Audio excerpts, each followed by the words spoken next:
Voila, we are live again. Good evening, everyone. It's your baby girl, Racheal Kay. How are you doing? How was your day? We are live with another exciting and amazing episode of Ladies with Stories. And I remain your baby girl and your favorite girl for life, Racheal Kay. So, guys, tell me, how are you doing? Please drop a comment in the section box with where you are viewing from.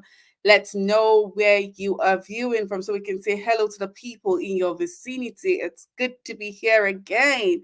So please drop a comment in the section box, drop a comment in the section box, and kindly help me to share this video. Let people know that Ladies with Stories is life, and we are bringing you another exciting episode of Laws. So, guys, let's get started. Who is live with us? Who is live? Share with your friends. Tell them we are live. Let me quickly share that and tell guys we are live, we are live, we are live, we are live. We are live and we're ready to start. Our guest is already in the studio, and it's great to have her in the studio. So let's know where you are viewing from. Drop a comment in the section box with your location.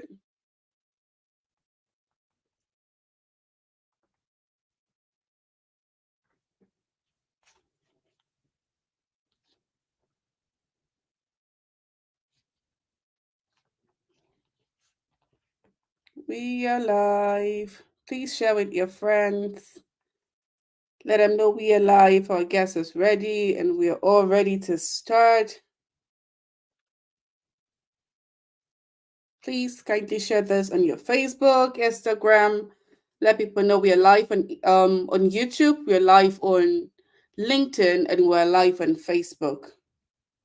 So we're live Facebook, LinkedIn, and YouTube. Please let them know we are live, okay?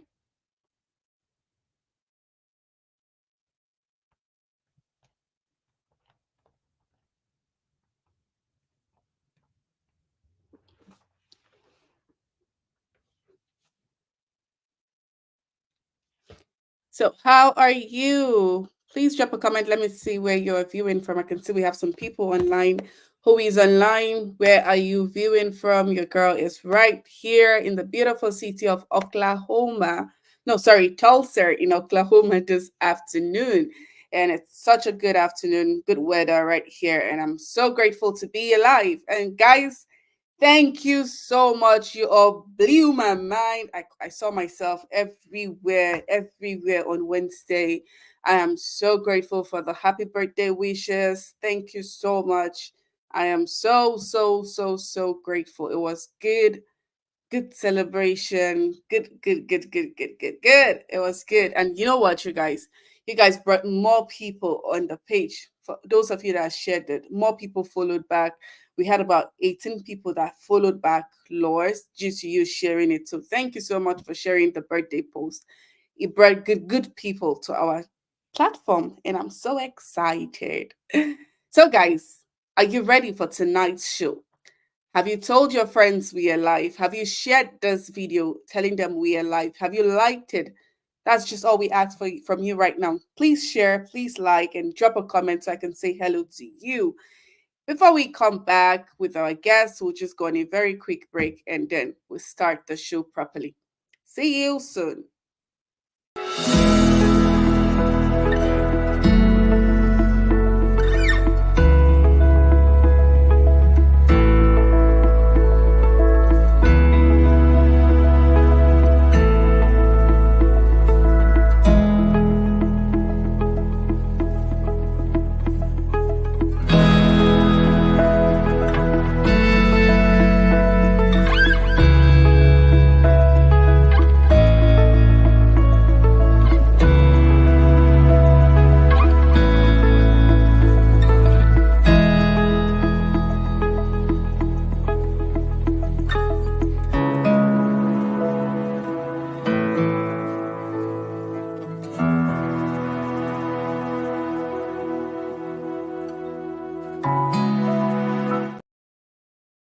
Welcome back, my beautiful and amazing people. Welcome back.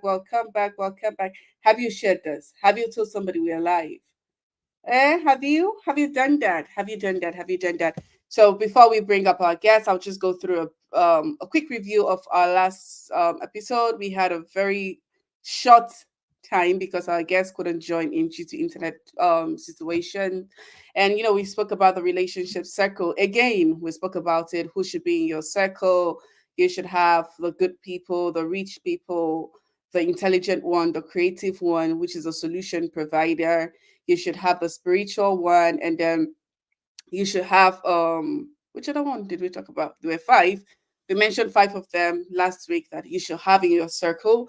As you grow, you should always have these people. And we've got lovely feedbacks, taught you how to be grateful. And I got people, telling me, oh, I'm grateful for this and this and this. And I was so happy because, it meant that you learned. And I'm so grateful for you learning and giving me your time to blab all I needed to blab. And you heard and it was important to you and you imbibed that. So thank you so much. So, without any much waste of time, we're just going to bring up our guest with a beautiful clap and a wide smile. Please, let's make welcome Lily this evening on Ladies with Stories. Hi, Hello. Lily. Good to have you. Thank you so much for, sending a message to be on Lois. And it's such a privilege to have you on Lois. I'm so grateful. Thank you so much. And by the way, you are so beautiful. Oh, thank you. Thank you. So are you, and happy birthday. That's so Thank exciting. you. Thank you. It was a beautiful birthday. Thank you. Hello, Kitsura. Hello, Nelly. Hello, Princess. Hello, Salamatu. Good to have you all live on the show today. So, Lily, this is Ladies with Stories. It is a platform where we share stories in order to inspire and empower women to succeed. And this evening, we're so delighted to have you on our platform. We had posted your biography earlier in the week together with a flyer, but you can do us the honor again of telling us who you are and why you are here today. Yes, definitely. I'm so excited to be here. I think that the platform is just amazing, and I think the power of storytelling is just so, so incredible. So I'm so excited to be here. I am the founder of Be the Change Media Network, and I started this whole project about 4 years ago. In about 2 weeks, it'll be 4 years. So it's been a long time coming. But I have a podcast, I have a radio show, and I also do an Instagram live show. And I really enjoy having conversations and sharing stories just like you do. So I think that we're very similar in that way. And I think that I trained to be a journalist, and I think that I've just really Mm. fallen in love with having conversations and doing interviews. So, yeah, it's been a long time coming, but right now I'm a student and I'm finishing up my year. I'm doing a master's degree right now, and I'm also a Fulbright scholar. I'm originally from the US, but right now I'm in Cardiff, Wales. So, yeah, it's been great. I'm excited to be here. Oh, thank you so much. Good to have you here. And, sometimes we always, dream about being something else. And along the path, we just realize we're doing what we actually dream to be or becoming. You're studying journalism and, this is you doing your podcast. It's all about digital literacy right now going on, digital media. And, people are transitioning from the traditional media right through the digital media. And we're so glad to have you. So, Lily, what story would you want to share with us today? I would love to share the story about the creation of my podcast, because I think it's a really valuable one that I hope can resonate with some people.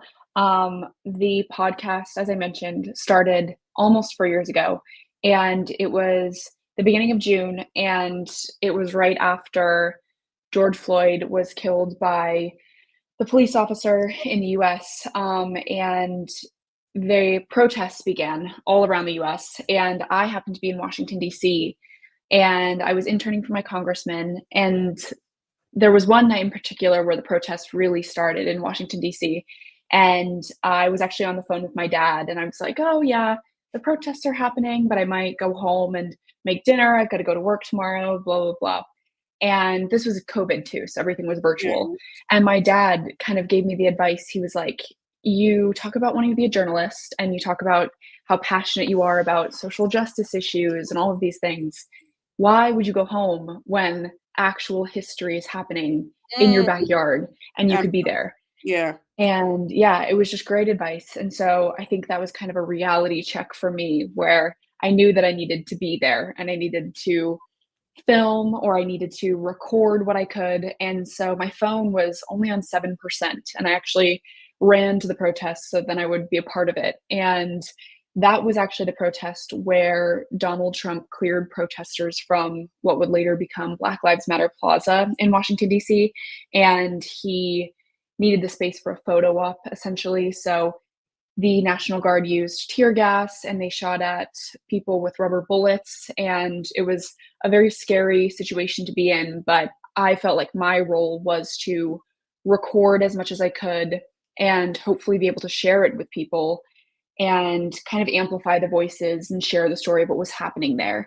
And so the next day, I actually shared the audio notes that I had recorded, just some of the clips of the protest and my own thoughts about what I had seen with just my friends and family. And I actually published it as the first episode of the podcast. And I thought that it was great to share my experience for that first one. But I quickly realized there are amazing young people who are actually leading this movement because they're out of school and it was COVID and people felt really passionate about this issue. And a lot of times it was young people who were grabbing the megaphones and they were leading the protests.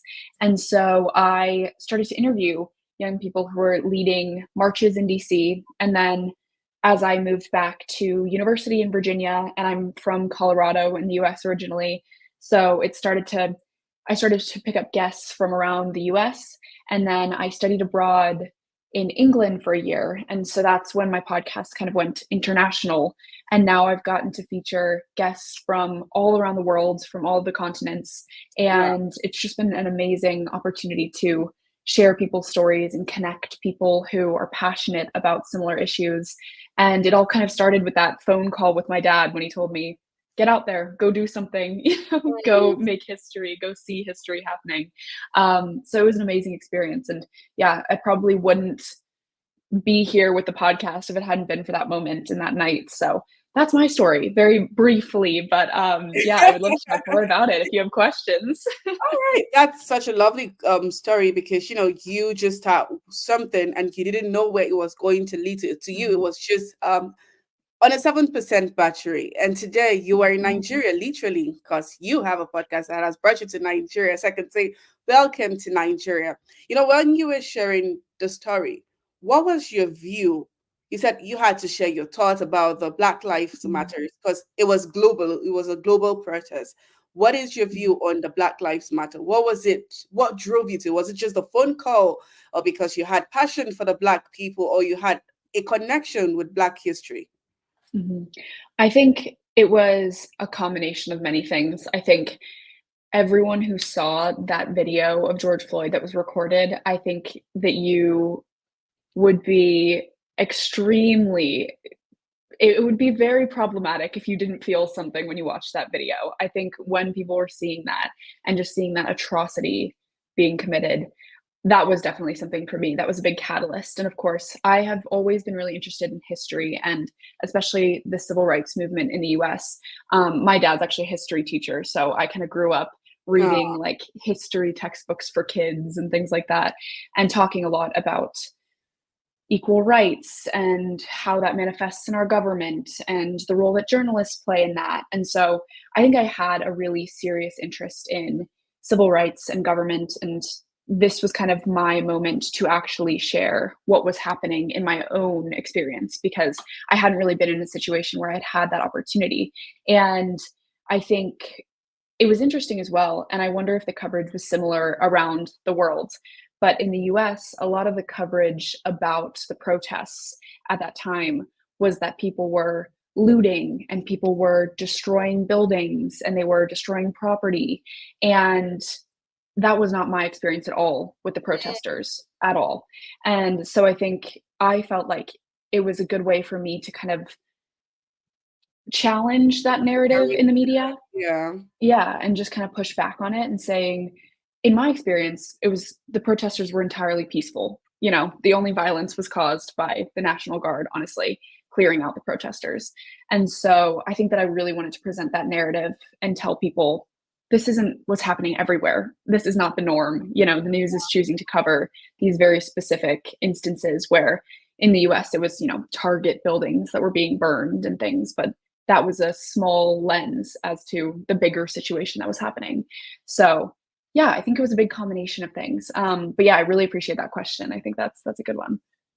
Okay. So at that moment where you were recording, were you scared anything could have happened to you? Were you scared that would have been your last moment on earth, or what would be the next? uh, I think I was grateful to not have been shot at by rubber bullets. I think that I was pretty cognizant that that was not something I was not fully in the, like, middle of the protest, and so I think I was more towards the outskirts, but I did get shot with the tear gas, and so that was the first time that I ever experienced that, and then later in the summer, I also had that experience a few other times, but the first time, that was really shocking, because I just hadn't really realized that it goes like, it spreads very easily, and so you can be pretty much anywhere in the vicinity And of then tear it gas, covers and you up, you'll yeah. feel it.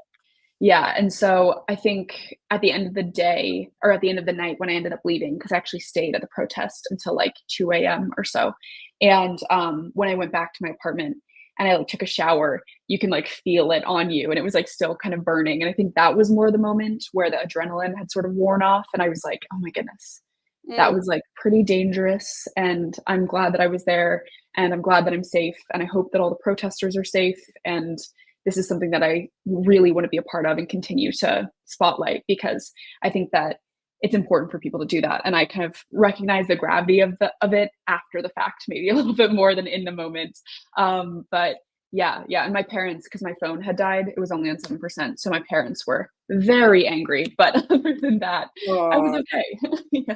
okay. And this whole protest you went to view, was it just a 1 day protest? Were you there for 1 day? Because I knew it was on for some couple of days, if not a month thereabout. It was on. Did you cover all the protests? And in the process of doing this, did you ever have a sense of, okay, is this what the Black people go through?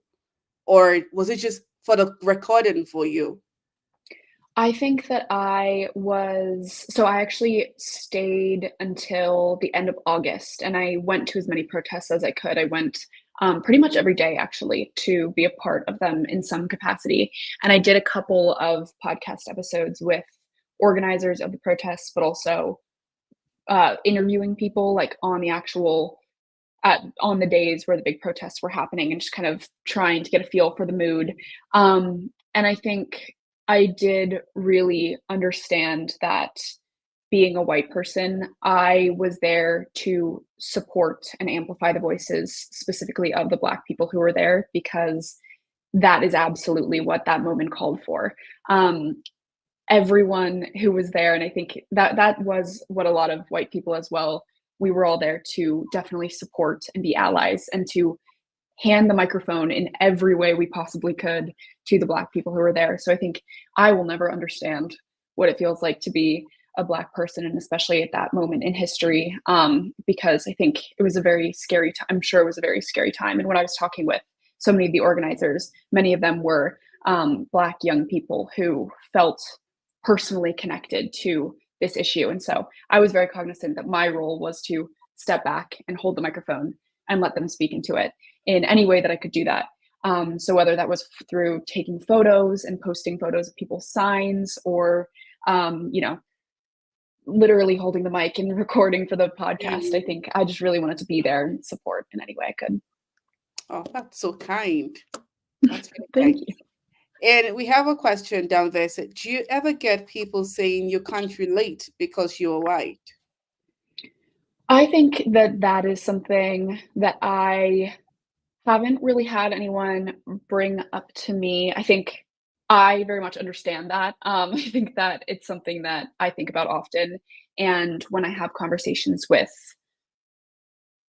people of color, or with people from the global south in general, and people who have had very different experiences from the one that I've had, I think that I'm very cognizant that I will never understand their experience, but what I can do is ask them questions that allow them to share their story, and allow them to be very open and honest, and step back and, like I said, kind of allow them to speak into the microphone that I provide them, and then to share their story in the most kind of uncensored, open way that's possible. I really don't try to, edit the podcast episodes too much. I try to make them very casual and conversational, like we're doing now. But I think that that's really my role in it. And of course, I'm never going to be able to relate entirely or fully even understand. But I think that my role is more to help amplify voices and share their experiences. So, yeah, that's a great question. Which I think that is beautiful because, there are things you might not understand, but, Oh, yeah. having to help the voice go out, having to, give a wider reach to that voice is really important, trying to make people understand, oh, as a Black person in America, they go through this. As a Black person here, the police brutality, changing the narrative, telling people, oh, people weren't looting as it was portrayed on the media, but this is my own Mhm. narrative, and this is it. And then people get to see it from another different point of view, which I think it is absolutely beautiful. So you have done a great job, trying to change the narrative and being involved in the process, because it takes courage to do that. It takes great, great courage, because you wouldn't even know what would turn out at that protest. Could it be, Black people getting angry, and then they turn on every white person, or could it be the white people turning, anything could just have happened from that protest. But I'm glad you were there, and I'm glad your podcast grew from there. It Mhm. didn't just stop there, it grew, and you have found purpose. You have found Mhm. help. You've given people voices, like their voices have been heard globally, which is a great thing. So well done. But then a couple of people here might not have known what happened. Are you able to give us, a summary of what led to the protest, and, what the protest was all about? Yeah, so I think that, of course, this was a protest that had been brewing for a long time, and I think it was obviously something that needed to happen, before the event that catalyzed it even happened, because I think, we're still dealing with racism, of course, in the US in particular, of course, all in many places around the world, but I think in the US, it's very obvious, unfortunately, and I think a way that we see it a lot is police brutality. And there had been lots of instances of police brutality throughout US history leading up to this point, and we had seen big protests. But when this incident, when George Floyd was killed by Derek Chauvin, this was the moment that was a real turning point. And I've actually studied this a lot in my um, I'm doing a course called Digital Media and Society, but it is pretty much just a fancy term for journalism. But just as to why this moment in particular really catalyzed all of this. And I think the timing of it with the COVID pandemic, where people were sheltering in place and they had remote work, and unfortunately lots of people weren't working, and all of us turned to our phones, and all of us were on social media, and we were all on TikTok. And then this video came out that was probably one of the most horrible videos I've ever seen, if not the most horrible. And I'm not going to tell people to go watch it, because, like, I mean, it was horrible, and I'm sure that many people know of the video. It garnered, I mean, millions of views pretty much immediately when it was posted. And the interesting part of this is that it was filmed by a teenager. She was 17 years old, and she was standing on the sidewalk and watching George Floyd being kneeled on by this police officer until he passed away. He was saying, "I can't breathe," and the police officer continued to kneel on his neck, and he died. And the fact that the world saw this unfolding, and the fact that this was all on camera, was so powerful and so moving for so many people, that it just drove people around the world to the streets, and it drove people to protest. And I think it's really interesting to see the power of social media in that case, but I also think the movement just grew beyond that. So we saw Blackout Tuesday, which was this movement, and it got a little bit controversial and a little bit corrupted as far as what the purpose of Blackout Tuesday was versus what actually happened. But essentially, people were supposed to be off of their Instagrams and only allow resources for protesters and resources for the Black Lives Matter movement to surface on social media, so people would only see those resources. It ended up with a lot of people posting black squares in solidarity for the movement, which is a great thing as well. It increases the movement's kind of reach across social media, but it also kind of drowned out some of the resources, which kind of detracted from the original purpose. But yeah, it was a global movement. And I think that we saw lots of changes around the world as far as people finally realizing that this was something that people needed to stand up and really, if you weren't supporting this movement, your silence was also violence. And that was really important. I think just that moment was so important. And so, unfortunately, there's a lot of work to be done. And I think a lot of people were very upset when it kind of faded from public consciousness. And I think there's so much, like I said, there's so much more work to be done. But I think that was a really important moment, at least in the civil rights movement around the world. But yeah, I hope that's like a succinct enough summary. But there was so much leading up to it, and of course after. But as far as kind of that month and what led to that set of protests, that was kind of the story behind it. That's lovely. I never knew it was a 17-year-old that videoed that. I didn't Yeah, know that. I'm just mhm, hearing that. So thank you. amazing. I actually thought it was a body cam of the secure on the policeman, but I didn't know it was Mhm. somebody, and that was Yeah, courageous because woo, I I know, hope she's I okay. And know. that's a Yeah, lot she of witness. yeah, she's been honored on a lot of, with a bunch of different kind of journalism prizes and things because, of course, that was probably one of the most influential pieces of media that we've seen in the That modern was age. what led to So, the change and the protest. So that was yeah. really, really amazing. All right, we'll go on Mhm. a quick break so you can catch your breath and grab some water, and then we'll be back shortly. Okay. Perfect.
Welcome back, my beautiful and amazing people. We are on another episode of Ladies with Stories with Lily today. And she has been sharing how her podcast, which is Be the Change podcast, if I'm not mistaken it, or Mhm. Be the Change how it started. It started from recording a protest when her battery was 7%, and it had to do with her dad giving her the inspiration. Oh, you want to be a journalist? Why don't you go out there and support? And then she just said, oh, I should actually do this. And before you know it, guys, Lily's everywhere. She's had global audience, and we are so excited having a recap on everything. Okay, so we have a question. Can you please recap Lily's profile so we can catch up soon? Okay, I'll just do us the honor of reading through the biography quickly. So, Lily Mott is the director of Be the Change Media Network, which she founded to amplify the voices of young change makers from around the world. When the protests broke out across United States in June 2020, Lily created a podcast to share her account of the protests in Washington, D.C. However, Be the Change podcast quickly developed into a weekly podcast featuring young change makers from around the United States and around the world. when she studied abroad for a year at the University of Oxford. Now, Lily is the host of Be the Change podcast, a live radio show featuring young changemakers based in Wales, and an Instagram live series called Checking In with Changemakers, featuring past guests of Be the Change podcast. Be the Change Media Network has reached listeners in over 60 countries, and Lily has featured young change makers from 27 countries. Lily attends Cardiff University in Wales as a Fulbright US UK scholar, where she's pursuing an MA in digital media and studying the intersections between social media, civic participation, politics, and journalism.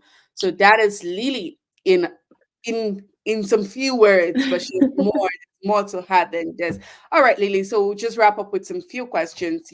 Where do you see your podcast in the next 5 years? I would love to continue with the podcast in some form. I think I see it becoming something.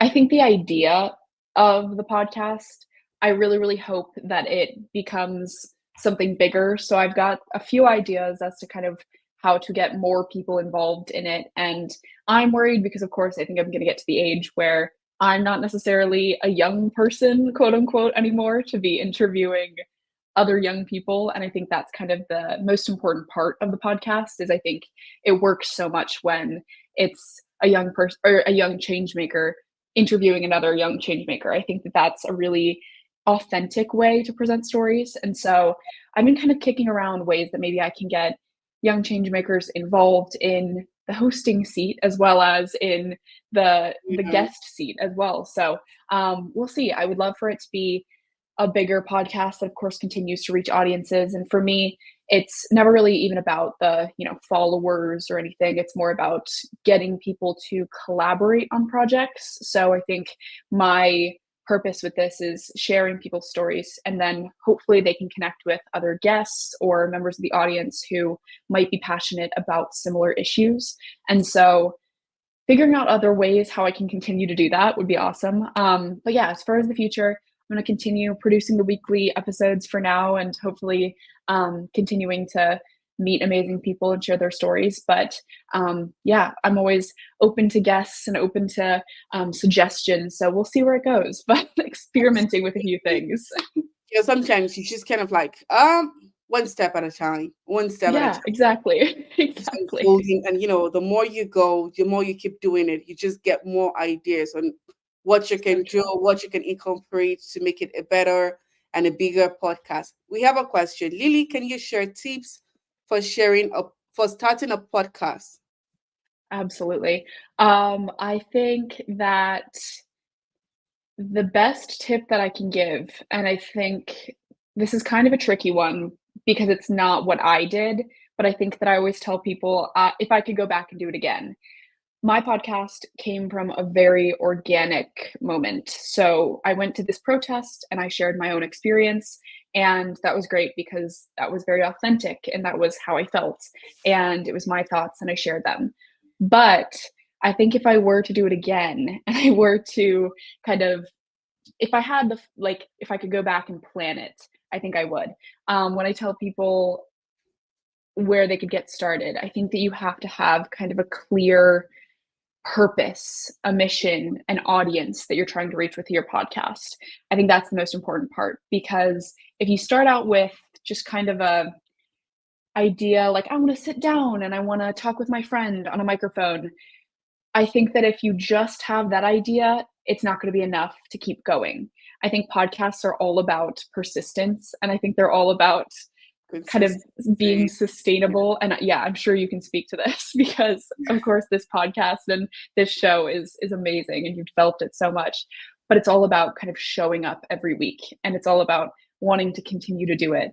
And I think if you don't have a mission for why you're doing that thing, and you don't feel that committed to it, it's going to get old really quickly. I think that maybe you won't stick with it. So I think it's also nice to maybe when you're thinking about starting one to sit down and create a few episodes at first. Maybe say, can we create 5? Can we maybe have 7? Like, let's sit down and have some conversations right now and record them. Because if you get to that 5th episode or you get to that 7th episode and you're burnt out and you don't really want to talk anymore and you're kind of done with the editing, then that might be a sign that you could maybe make it something else, make it an Yeah. Instagram live or, just record short videos of yourselves or something. So yeah, I think hopefully you can start a podcast. I think that would be awesome. But yeah, start with some planning and really kind of figure out that mission, that audience, and have a clear plan with it. That's what I would do if I could go back and do mine again. All right. So that's just having a why and, where you think it's going to go to. All right. So we have another Mhm. question. What topics do you find your audience itching to hear? This is interesting. I really love how my podcast is very diverse in the issues that my guests talk about. So all of my guests are pretty much come onto the podcast to talk about something different because they're all from different places and they all have different issues that they're passionate about. So I've had guests talk about everything from local political controversies in their small towns in America all the way up to global crises, climate change, and gender equality, for example. So I think that's what's cool is that I always get to learn about those issues, and I think hopefully my audience does as well. What I will tell people is that my podcast is not necessarily for everyone, every episode. So I think I'm very clear with people. I think some episodes are really interesting for some people, but other ones they might not be interested in at all. And I think that's fine. But I've had, people come on and talk about AI and all of these different topics that maybe if you're really interested in human rights issues, you might not be as interested in those conversations, and that's Yeah. okay. But I think some of the most popular topics have definitely been those really huge.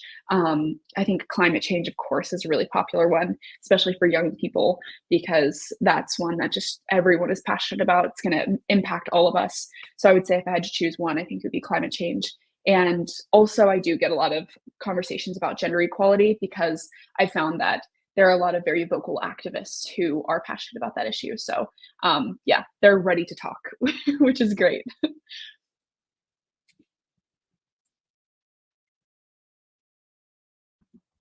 So it says, does your podcast focus on only on racial justice?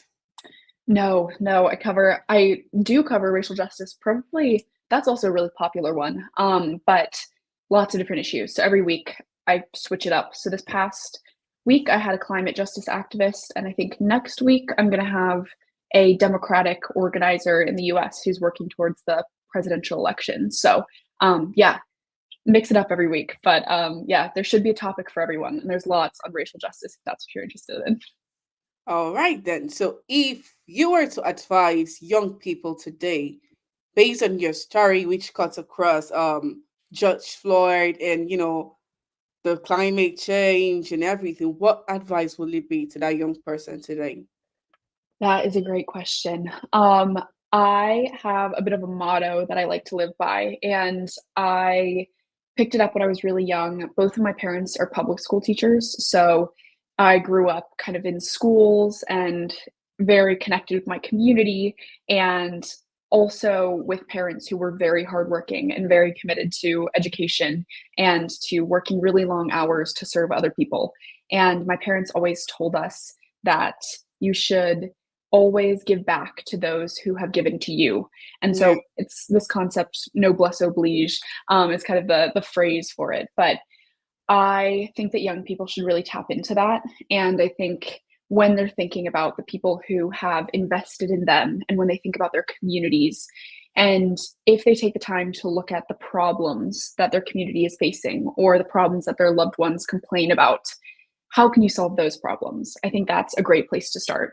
If there are issues that you are really passionate about and maybe something that you struggle with in your community, in your daily life, if there's an issue that keeps kind of nagging you in the back of your mind, that's a good place to start because then you're giving back to the people who have invested in you. And I think for me, that's really been an important factor for me because I think I really feel passionate about educating people. And I think in that way, I'm kind of giving back to the people who believe in me and who support me. And so I think keeping that in mind, to whom much is given, much is expected, and give back to the people that support you. But yeah.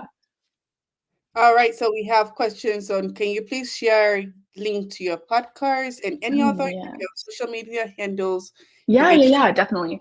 put that Yeah, up? you can find a link in the bio of my Instagram, but you can find it on Instagram, Be the Change podcast. And then on Instagram, it's also Be the Change Media Network. And you can also find my personal one, Lily Mott 3.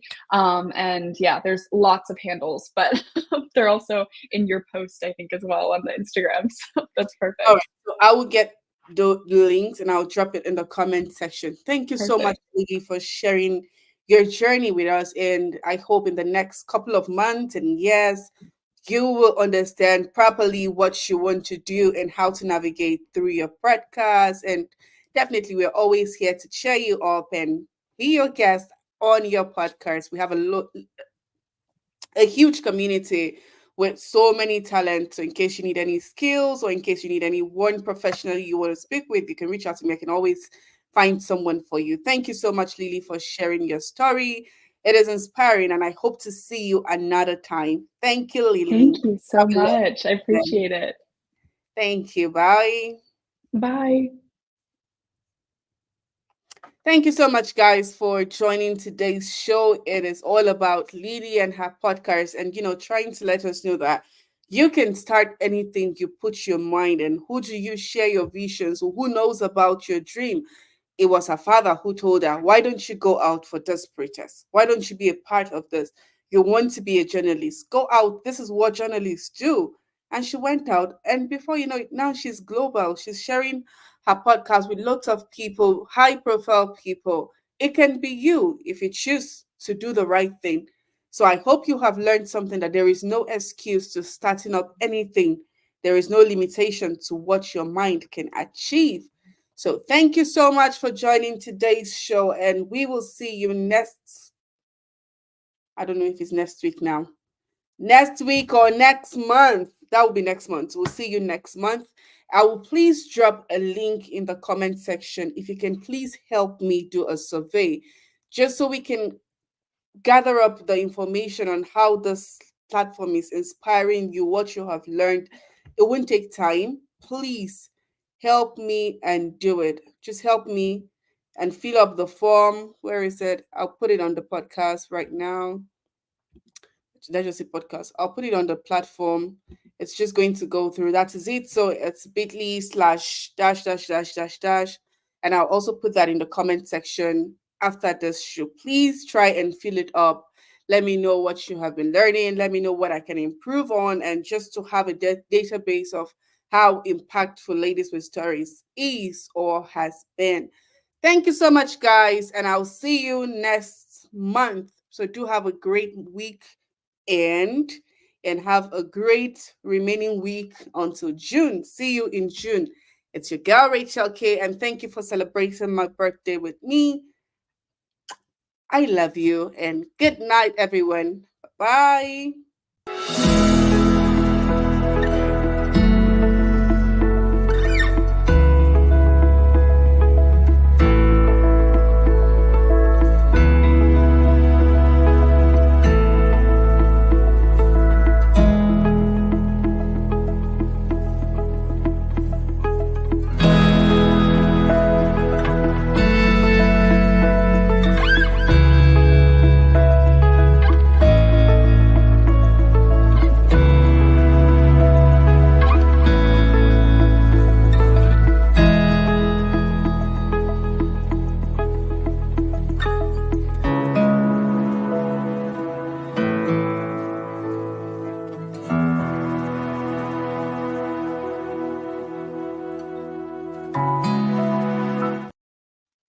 Good night.